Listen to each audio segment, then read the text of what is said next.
Across the Spider-Verse was unsurprisingly a pretty fun movie, but it leaves a lot to be desired. In fact, the stuff that I desire could be put into a whole other movie. But I'll get to that later. Let's just talk about the stuff that I really liked for now. For starters, something that everyone I think is gonna agree with, the art style and animation was great. They went into a lot more depth with the animation and art style in this movie. Gwen's universe uses a lot more obvious colors, whereas in other universes, the colors are used a bit more subtly. I like a lot of the music in this movie. It all feels like it really fits really well, especially with Miguel. I'm not sure if this was on purpose, but it feels very reminiscent of Spider-Man Unlimited. Just the specific type of noises, I don't even know how to explain it exactly, but it sounds similar, no?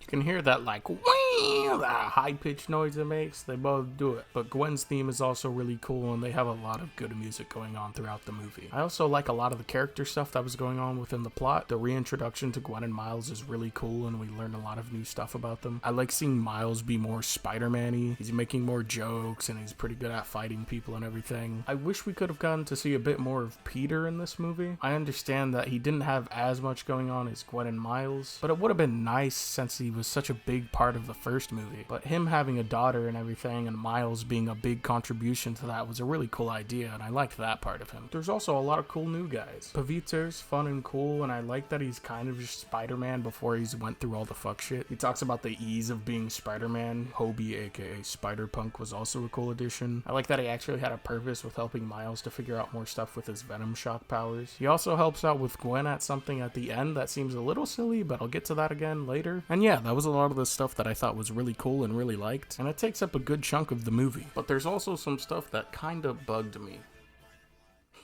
Get it? Aww. I thought it was messed up that Gwen came back and started saying stuff like, "In every other universe, Gwen Stacy falls for Spider-Man."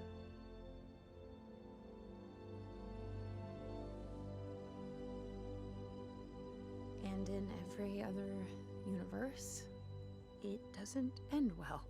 Like, why would you say something like that? What is wrong with you? You really had, bro, like, it's time to make my move.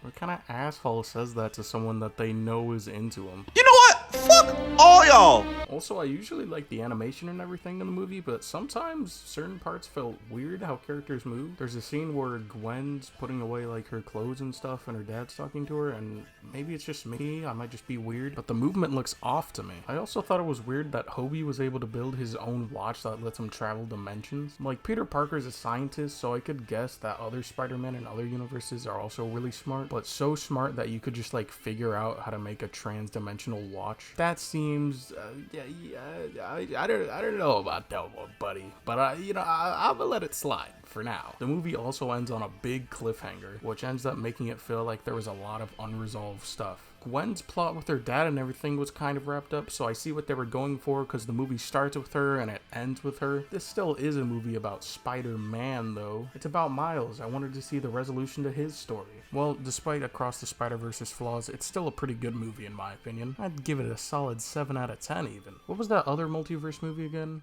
I wonder if it was any good.